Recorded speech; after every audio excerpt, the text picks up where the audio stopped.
Alors, vous avez regardé la cérémonie d'ouverture des Jeux Olympiques 2024? Ça a duré moult heures. Il semblerait que, quand on regarde la presse, ça a été un grand succès. Moi, personnellement, le peu que j'en ai vu, c'est surtout une superbe carte postale des monuments parisiens. Après, la cérémonie en elle-même, on regarde un petit peu, c'est très wish. Mais bon, ça a duré longtemps. Ils ont été chercher des stars internationales. Il semblerait que, globalement, les gens sont satisfaits. Moi, à titre personnel, vous savez ce que j'en pense. Enfin, ça m'intéresse pas, tout simplement. Mais ce qui a dénoté un petit peu, c'est ce trouble. Par exemple, ces trois individus qui se prennent à pleine bouche. On se demande pourquoi, avec des gens interlopes. Est-ce que c'est censé représenter la France? Je ne suis pas sûr. Peut-être un certain microcosme parisien, sans doute. Et on a eu la parodie de la scène avec des drag queens à la cérémonie d'ouverture des Jeux Olympiques de Paris 2024. Et ça a un petit peu chamboulé quelques personnes. Cette parodie de la scène avec des drag queens, ça a suscité une petite polémique.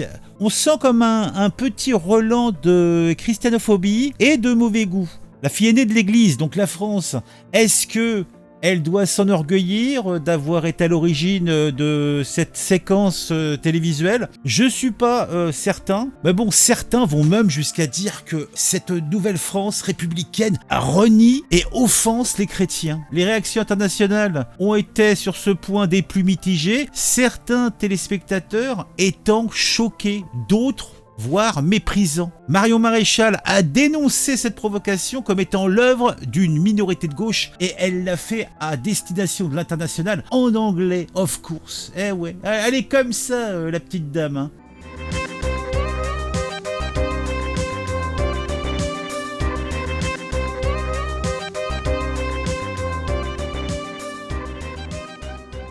Si on va mettre un petit peu quelques images de la fameuse scène en question, puisque c'était une scène, et c'est E-N-E, renversante.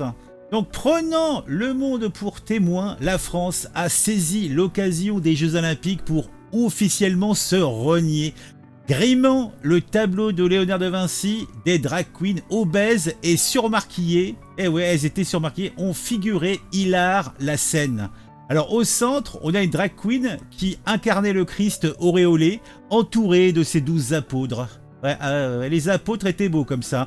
Alors on avait un homme nu, peint en bleu, c'est le chanteur Philippe Catherine. Alors c'est une sorte de Dionysos à la tête et le bas-ventre ceint de feuilles de vigne. Et il est placé sur un plat de victoailles, à n'en pas douter. Je sais pas trop comment on peut interpréter le truc. Il est la nourriture de cette parodie et il chante. Alors quel est le rapport avec le sport, les Jeux Olympiques et même Pierre de Coubertin? Bah aucun, foncièrement. Mais depuis quand faut-il un prétexte pour cracher sur les chrétiens? Ce genre de petite blagounette, elle se concentre uniquement sur les chrétiens. On se demande pourquoi, je sais pas. Peut-être parce qu'ils ne réagissent pas, peut-être parce qu'ils tendent l'autre joue, peut-être. Une mise en scène légendaire, eh oui. Alors sur son compte X, France TV a écrit avec enthousiasme, tiens, je vous montre le fameux tweet, d'ailleurs qui a été effacé par France TV entre-temps, qui nous dit « Une mise en scène légendaire », ouais. Alors, on nous explique à longueur de journée qu'en France, toutes les religions sont à égalité. Aucune n'a d'antériorité dans notre pays, d'historicité, de raison de s'imposer plus qu'une autre. Oui, c'est vrai, que ça soit la religion bouddhiste, musulmane, chrétienne, elles sont toutes égales. Oui, toutes égales. Même la scientologie, à la limite, elles sont toutes égales. Non, oui, l'historicité chrétienne, non, ça n'existe pas. Toutes sont logées à la même enseigne. En tout cas, c'est eux qui nous le disent. Mais par contre, il y en a que sur une sur laquelle on crache. Oui, vous le savez bien, on ne crache uniquement que sur la religion chrétienne. Pourquoi? Je ne sais pas. Peut-être parce qu'on peut cracher dessus tranquillement, car c'est en toute sécurité, il n'y aura pas de conséquences, même si on le fait devant plus de 2 milliards de téléspectateurs. Bizarrement, par rapport aux autres religions, là, le traitement d'égalité passe à la trappe. C'est bizarre. Enfin, moi, je trouve ça bizarre toujours. Mais bon, vous me direz, peut-être que c'est moi, dans ma tête, qui me fait des films. C'est possible aussi. Il y aura quand même pas mal de choses à dire sur ce symbole. La France piétinant la religion qui l'a fait naître. Et ça a commencé avec le baptême de Clovis. On avait dans l'assistance les descendants des rois catholiques d'Espagne, Philippe et Laetitia, qui n'ont bien sûr pas bronché. On avait aussi le roi et la reine de Belgique, impassibles. Alors, qu'aurait fait à leur place leur oncle défunt, le roi Baudouin? Je ne sais pas. Et plus généralement, tant de gouvernants de ce qui fut l'Europe chrétienne étaient là. Et ils ont tous regardé ça avec une gourmandise et un sourire béat. Ah, ça fait plaisir quand même, hein, ça fait plaisir. Laurent Oberton nous dit « Paraît que beaucoup de chaînes étrangères n'ont pas diffusé cette scène. Comment cela se passe-t-il ?» Paris a prévenu « Attention là, un schtroumpf lubrique va chanter devant une scène de travesti. Vous n'êtes pas obligé de la passer chez vous.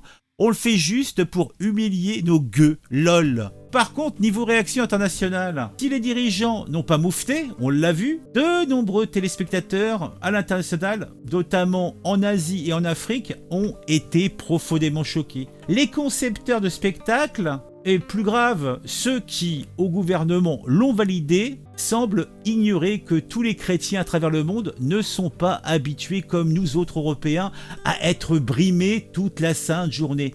Alors quant aux téléspectateurs d'une autre confession, et notamment des pays musulmans, ils n'ont vu qu'avec mépris un pays occidental s'humilier publiquement lui-même. Ils se disent amoureux de la diversité, mais sont en réalité complètement ethnocentrés, et la faute diplomatique est, semble-t-il, énorme. Il n'y a qu'à voir la réaction d'un Elon Musk qui lui réagit en se disant c'est extrêmement irrespectueux envers les chrétiens. Et oui, ça l'est. Est-ce que ça va gêner notre petite coterie? Je ne pense pas, je ne pense pas. Est-ce que nous aurons une dissidence à ces propos, à ces faits? Eh bien oui, et oui. Marion Maréchal a ressenti l'impétueuse nécessité de tweeter en anglais. Oui, elle a tweeté en anglais. Eh oui, elle parle anglais. Elle en a de la chance. Elle a été à l'école, la petite dame. Donc elle dit à tous les chrétiens du monde qui regardent la cérémonie d'ouverture et se sont sentis insultés par cette parodie drag queen de la scène, sachez que ce n'est pas la France qui parle, mais une minorité de gauche prêt à toutes les provocations. En effet, ce n'est pas la France, mais une minorité de gauche. Sauf que cette minorité nous dirige et est en train de nous détruire. Voilà, ça c'est une réalité. Dites-moi en commentaire ce que vous ressentez suite à cette histoire. Moi personnellement, eh bien, je dirais que je suis blasé, hein, je m'en fous un petit peu. Bon, il y a ceux qui vont parler que c'est une provocation, que c'est un blasphème. Moi, personnellement, je m'en fous. On a déjà eu des histoires où on a refait la scène. Vous voyez, là, vous avez celle avec les Simpsons, vous avez eu, tiens, les Sopranos, etc. Bon, c'est vrai que la notable différence, c'est quand même que là, c'est devant 2 milliards de téléspectateurs et c'est directement la représentativité que de nos gouvernements qui a payé et qui a mis en place en toute conscience cette chose. Alors c'est Paris, c'est la coterie, elle ne représente pas la France, mais il n'en reste néanmoins que c'est ce que voient les populations extérieures à notre pays qui ne connaissent pas l'environnement et c'est un petit peu désastreux, mais bon. On en a vu d'autres, hein. Je pense pas que ça sera la dernière fois qu'on aura ce genre de petits vomis au fond de la gorge. Christian Debdegui nous dit « Cette cérémonie est abjecte, blasphématoire, avec Marie-Antoinette décapitée et la scène revisitée version woke, et tout ça financier par les deniers publics. » Tout cela n'est pas beau, tout cela n'est pas propre. On attend la prochaine la dinguerie qu'ils vont nous faire. Je doute pas un seul instant qu'il y en aura d'autres. A très vite pour une nouvelle vidéo sur un sujet qui m'a intéressé et qui, je l'espère, vous intéressera aussi.